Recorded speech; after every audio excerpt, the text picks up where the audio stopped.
Olá pessoal, estou aqui com vocês para mais uma aula da nossa física. Hoje nós vamos começar com uma pergunta bem simples. Se você observasse um salto de um paraquedista, que tipos de movimentos você poderia identificar nesse salto? Após essa aula de hoje, você está apto a responder essa pergunta. Hoje a gente vai falar dos movimentos, começando aí com o movimento uniforme e terminando com o movimento uniformemente variado. Então vamos lá, movimento uniforme é aquele que tem velocidade constante e, consequentemente, não possui aceleração. Por isso, será representado por uma função de primeiro grau. Já o movimento uniformemente variado, ele tem velocidade variável, passa a existir aí uma aceleração, e essa aceleração, sim, será constante, e esse movimento será representado por uma função de segundo grau. Vamos observar, então, como é que se define a função horária do movimento uniforme. Olha lá. Lembre-se que a velocidade média e a velocidade instantânea nesse movimento agora podem ser consideradas iguais, uma vez que ela não é variável. Daí, então, nós temos ΔS por ΔT. Vamos desmembrar essa equação, espaço final menos espaço inicial sobre tempo final menos tempo inicial. Lembrando que todo movimento se inicia no instante t igual a zero, portanto, o nosso instante inicial t0 será zero, quando ele ocupa a posição inicial S0. Esse tempo final a gente vai chamar de t. Daí, então, nossa equação fica assim, olha, velocidade igual S menos S0 sobre t. Multiplicando os dois membros da equação pela mesma variável t, nós podemos aqui no segundo termo simplificar esse tzinho. Daí, então, vamos ter lá Vt no primeiro termo igual a S menos S0. Vou pegar, então, essa mesma equaçãozinha agora e vou somar S0 aos dois termos. Então, eu tenho do lado esquerdo da igualdade Vt mais S0, e do lado direito eu já tenho um S0 negativo. Quando eu somo mais um S0, eles se anulam. E aí nós temos então somente o S. Daí a equação S igual S0 mais Vt. Então, como vocês viram, nós temos a função horária dos espaços representada por uma função do primeiro grau. Esse movimento será todo ele representado por gráficos. Vamos ver então como é que ficam os gráficos desse movimento. Primeiro vamos ver o gráfico do espaço em função do tempo. Olha lá, o gráfico do espaço pode ser uma reta crescente, quando as posições estão aumentando, portanto o movimento é dito progressivo, ou uma reta decrescente, quando as posições estão diminuindo e o movimento então é dito retrógrado. O segundo gráfico que nós vamos ver é da velocidade em função do tempo.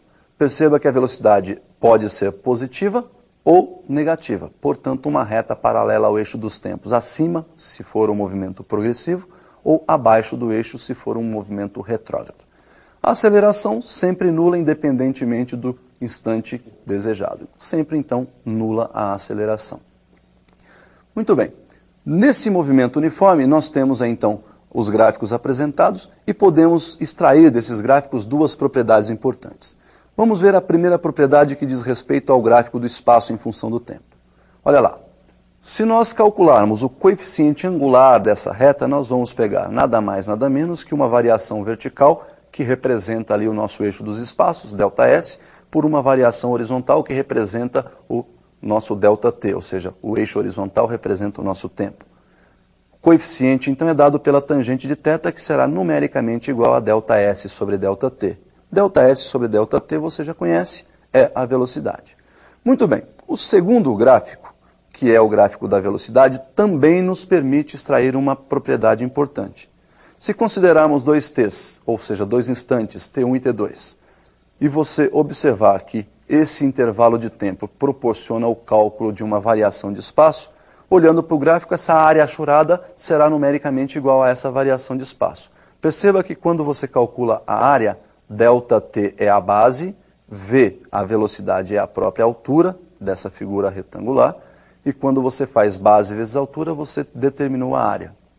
Perceba que essa velocidade que aparece no segundo termo da equação pode ser substituída por ΔS sobre ΔT. E aí nós vamos ter no mesmo termo da equação, no mesmo membro, ΔT multiplicando e ΔT dividindo. Simplificando ΔT, provamos então que a área é numericamente igual à variação de espaço. Muito bem, então está definido aí o nosso movimento uniforme. O segundo movimento uniformemente variado, já falamos sobre ele e vamos ver então como é que fica a sua função horária. Observem como é que foi definida. Essa é uma das demonstrações dessa definição. Função horária dos espaços do movimento uniformemente variado, segundo grau, portanto, eu vou pegar uma expressão S igual a mais bt mais ct quadrado, e nós vamos determinar quem são os parâmetros A, B e C. O parâmetro A, nós vamos determinar, lembrando que no instante t igual a zero, nós estamos iniciando o movimento, portanto, S igual a S0.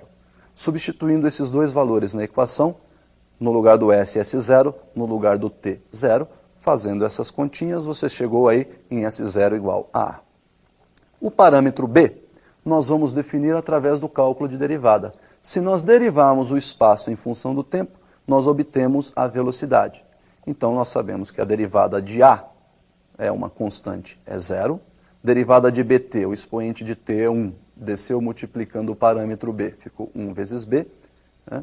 E subtraindo 1 do expoente desse t aí, teríamos t elevado a zero, que não precisa ser colocado, portanto não aparece aí o t elevado a zero, mais a derivada de ct quadrado, que seria o 2 vezes c, o 2 desce multiplicando o parâmetro c, e subtrai 1 do expoente, 2 menos 1 seria 1, 2 vezes c vezes t. Daí, substituindo de novo o nosso tempo por zero, lembrando que no instante t igual a zero o movimento se inicia, nós vamos ter que a velocidade também é considerada como sendo inicial. Então, V0 é igual a B. Já o parâmetro C, nós vamos derivar a velocidade. Velocidade igual a B mais 2 vezes CT, derivando o B, que é uma constante zero, derivada de 2 vezes C vezes T, igual a 2 vezes C. Isolando, então, o nosso parâmetro C, vou dividir a equação, né, membro a membro por 2, 2 em cima, 2 embaixo, nós podemos simplificar então aí no segundo membro da equação o 2, temos que o C igual a aceleração sobre 2. Daí, substituindo então membro a membro lá na nossa equação original, S igual a S0 mais V0t mais aceleração sobre 2t quadrado. Bom, essa então é a nossa função horária dos espaços. Percebemos que a velocidade também é uma função horária e de primeiro grau. Então nós vamos substituir os termos também na função da velocidade. Olha lá, nós temos aí velocidade derivada do espaço em função do tempo, B mais 2 vezes C vezes T.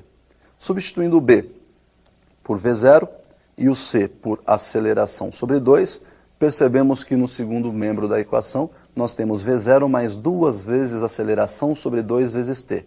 Podemos simplificar o 2 em cima e embaixo, daí nós temos a equação original, V igual V0 mais aceleração vezes T.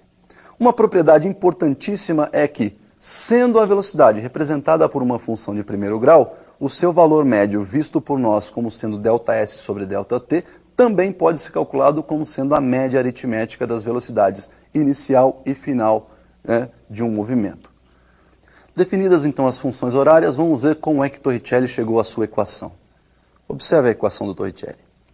Então, olha aí, para definir a sua equação, Torricelli utilizou a equação horária da velocidade, V igual a V0 mais aceleração vezes T, subtraiu de cada lado da igualdade o V0, ficando então V menos V0 do lado esquerdo da igualdade, igual a V0 mais alfa T menos V0. Como nós temos do lado direito da igualdade V0 positivo, V0 negativo, nós temos então que V menos V0 será igual a alfa vezes T.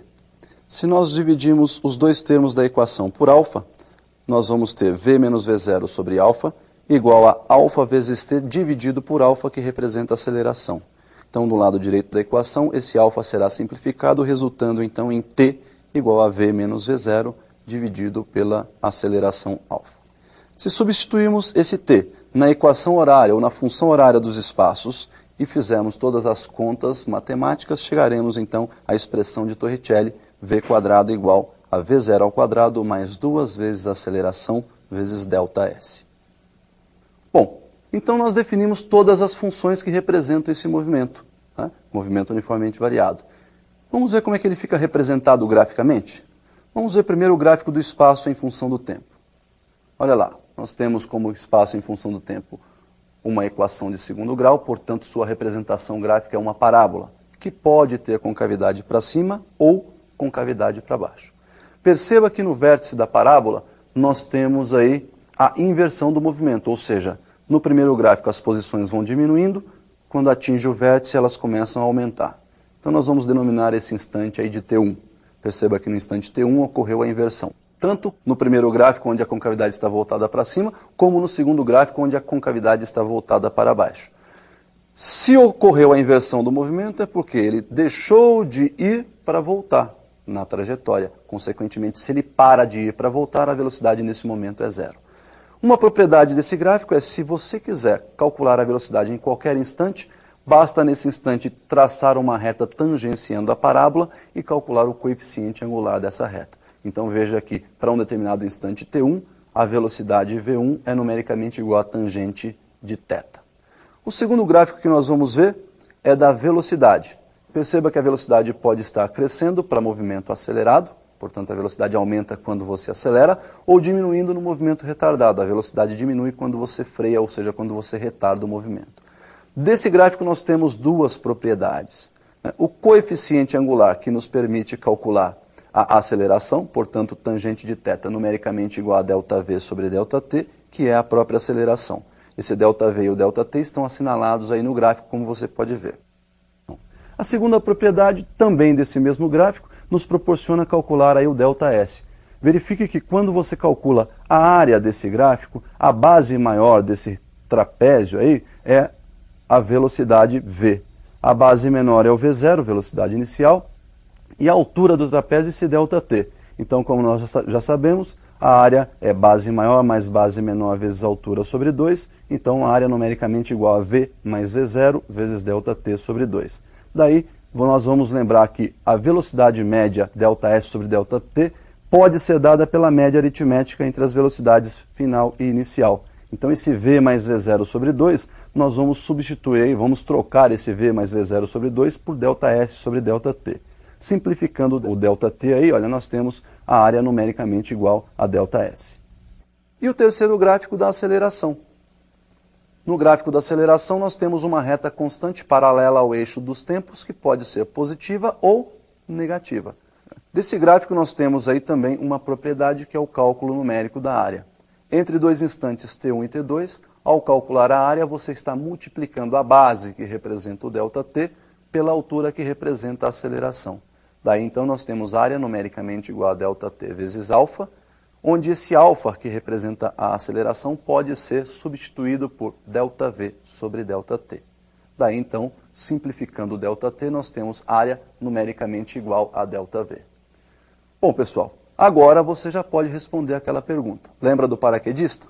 Quando ele inicia o salto, ele começa uma queda livre sob efeito exclusivo da gravidade, portanto aceleração constante e movimento uniformemente variado, acelerado. Quando o paraquedas se abre, ele passa a sofrer uma resistência do ar que começa a frear o seu movimento. Então o movimento, além de uniformemente variado, passa a ser agora retardado, até atingir uma velocidade constante que permanece até o final do seu salto, até a chegada ao solo. Tá legal? Por hoje, então, era isso que nós tínhamos para ver sobre os movimentos. Até uma próxima.